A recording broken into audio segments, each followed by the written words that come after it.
Hello, and welcome to another Just 5 Minutes in Acts, where we look at important passages from the book of Acts, focus on one thought, and then on one implication of that thought for daily living, and all in just 5 minutes.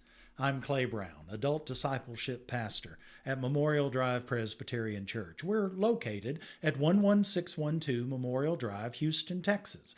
We're in West Houston, about halfway between Beltway 8 and the 610 Loop.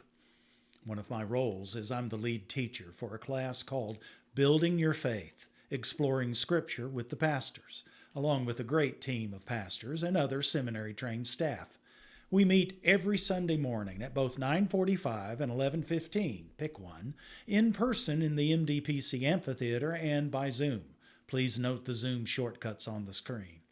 We're studying these passages in Acts now, so come join us.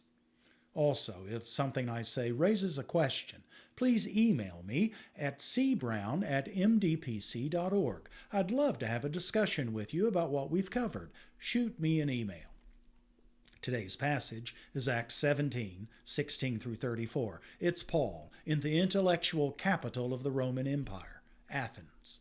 I want to focus on verses 32 through 34 at the end of our passage. From the New Living Translation. When they heard Paul speak about the resurrection of the dead, some laughed in contempt, but others said, "We want to hear more about this later." And that ended Paul's discussion with them. But some joined him and became believers. Among them were Dionysius, a member of the council, a woman named Damaris, and others with them. Okay, what's our one thought? The gospel always makes things happen, even when Paul can't see it as vividly as he'd no doubt like to. Paul is perturbed about all the idols he sees in Athens, and he has many interesting conversations. As a result, he is brought before the Areopagus, the intellectual elite of Athens, who want to check Paul out. His talk is different than what he does other places. He starts with a wry observation about Athenians covering their bases with an idol to an unknown god. He quotes from pagan poets. He describes God using philosophical terms. But when Paul mentions the resurrection, the meeting blows up. A bunch of scoffers, others non-committal, but some genuine responses. A member of the Areopagus, Dionysius, a woman named Damaris, and some others, but not the big response as previously seen in Berea and even Thessalonica. Well, did Paul fail? Well, maybe he'd do it differently if he got another chance, but regardless, some respond to the gospel. God is at work, even among the intellectuals. Always. All right, well, what's one implication from this thought? God is at work in our culture today, too, especially in places we'd never expect, like the intellectuals on university faculties, for instance. Where faith goes to die, at least that's what the movies tell us. But did you know there are more top professors at top universities who follow Jesus Christ than you may think?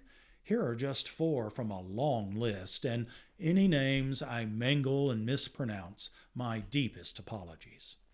Lara Bushak was a professor of philosophy at Cal Berkeley for 12 years, and now she's at Princeton. And the center of her research is on the exercise of faith. She says, faith doesn't require believing more strongly than the evidence suggests. What faith requires is being willing to act on the basis of the evidence you have. Russell Calburn is a professor of experimental physics at Cambridge and a world expert in nanotechnology. And he says, you can't work in science and not be struck by the amazingness of the universe. A good day in the lab is a cause for worship. Praveen Sethupathi is a professor of biomedical sciences at Cornell. His research is focused on the dark matter of the human genome. And he says, what was it that stood out for me in Christianity? It was meeting the unique person of Jesus. He's the supposed hero of the story, and he's naked and broken on a cross. And finally, Taylor Vanderweel is a professor of epidemiology at Harvard, and his research is on the connection between religious commitment and physical and mental health.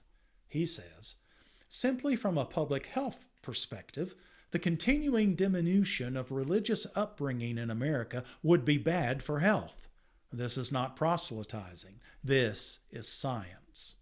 So, you can have a brain and trust Jesus, even today. Some of our top intellectuals and professors do, despite our stereotypes.